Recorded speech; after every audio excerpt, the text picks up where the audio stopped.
एक मिनट, चल मैं तेरे ऊपर एक्शन लूंगा। इतना आपको डेयरिंग हुआ है क्या? सर मेरे तो कार्रवाई जो किया है मुझे कैसे पता है सर? सत्ता का रसूख और वर्दी का फर्ज, ये आवाज है महाराष्ट्र के deputy chief minister Ajit Pawar की। और जिस अधिकारी से वो बात कर रहे हैं वो है एक युवा lady IPS officer Anjana Krishna.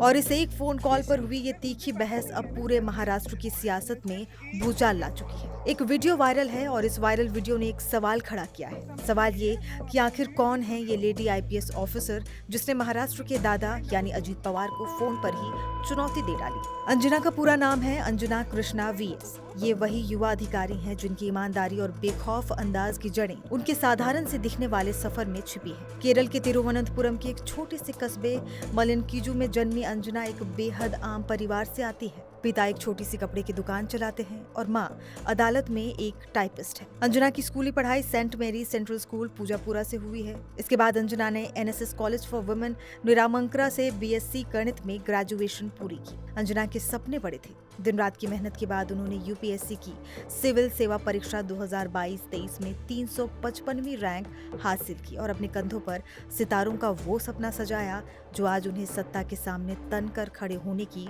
हिम्मत दे रहा है। 2022-23 बैच की ये आईपीएस अधिकारी फिलहाल सोलापुर में डीएसपी के पद पर तैनात है। अंजना कृष्णा की गिनती उन युवा तेज तर्रार और ईमानदार अधिकारियों में होती है जो अपनी ड्यूटी को सबसे ऊपर रखते हैं। अब वायरल हो रहे वीडियो पर आते हैं तो सवाल ये कि आखिर उस दिन ऐसा क्या हुआ था। तो बता दे, ये कहानी शुरू होती है सोलापुर के कुर्डू गांव से, जहां सड़क बनाने के नाम पर अवैध खनन की शिकायत मिली थी। इसी शिकायत पर एक्शन लेने डीएसपी अंजना कृष्णा अपनी टीम के साथ मौके पर पहुंची। जब उन्होंने कार्रवाई शुरू की तो एनसीपी के एक स्थानीय कार्यकर्ता ने सीधे फोन मिला दिया डिप्टी सीएम अजीत पवार को। फोन पर अजीत पवार थे लेकिन अंजना उनकी आवाज पहचान नहीं पाई।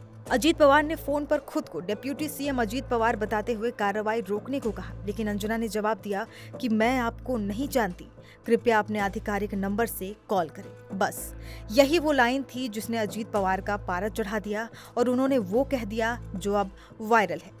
सर वो मुझे आप एक काम कीजिए, आप मुझे मेरे फोन में मतलब डायरेक्ट कॉल कीजिए ना। एक मिनट, चल मैं तेरे ऊपर एक्शन लूंगा। अभी मैं खुद आपके साथ बोल रहा हूँ कि आप मुझे डायरेक्ट कॉल बता दिए। सर मुझे कैसे पता है आप सर समझ रही है सर, जो आप बोल रही है समझ रही है, पर मुझे सुनो मुझे देखना है ना, तेरा नंबर दे दो या व्हाट्सएप कॉल करो। ठीक है सर, मैं यहाँ से बोल देता हूँ। ठीक है सर, मेरा चेहरा तो आपको समझ में आएगा ना? ठीक है सर। इतना आपको डेयरिंग हुआ है क्या? सर मेरे तो कार्रवाई जो किया है मुझे कैसे पता है सर? बहरहाल ये मामला अब सिर्फ एक अधिकारी और नेता के बीच की बहस नहीं रही, बल्कि इसने महाराष्ट्र की सियासत में भी तूफान ला दिया है। शिवसेना उद्धव गुट के नेता संजय राउत ने अजीत पवार पर सीधा हमला बोला है। संजय राउत का कहना है कि आप एक आईपीएस अधिकारी को धमका रहे हैं। वो तो कहते हैं कि मैं अनुशासनहीनता बर्दाश्त नहीं करूंगा, तो फिर ये क्या है? और वो महिला अधिकारी बोल रही है सर ये गैरकानूनी काम है, मैं नहीं कर सकती। तो अजीत पवार बोलते हैं मेरे से पंगा मत लेना। अजीत पवार की भाषा है, अगर गैर कानूनी काम को सपोर्ट नहीं किया उस अधिकारी ने तो मुझसे बुरा कोई नहीं होगा। महाराष्ट्र की हालत क्या है प्रशासन की, ये उससे स्पष्ट दिखता है।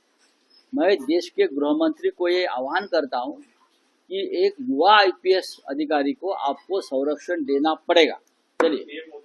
मामले में फिलहाल एक तरफ अजीत पवार की आलोचना हो रही है, वहीं दूसरी तरफ सरकारी काम में बाधा डालने के आरोप में मौके पर मौजूद एनसीपी के कुछ कार्यकर्ताओं के खिलाफ एफआईआर तक दर्ज कर ली गई है। तो एक तरफ एक युवा ईमानदार आईपीएस ऑफिसर है जो एक साधारण परिवार से उठकर अपनी ड्यूटी निभा रही है, और दूसरी तरफ है राज्य के सबसे शक्तिशाली नेताओं में से एक अजीत पवार। ये घटना एक बड़ा सवाल छोड़ जाती है। सवाल ये कि क्या वर्दी पर सियासत का दबाव हमेशा भारी पड़ेगा या फिर अंजना कृष्णा जैसे अधिकारी ड्यूटी और स्वाभिमान की एक नई मिसाल कायम करेंगे।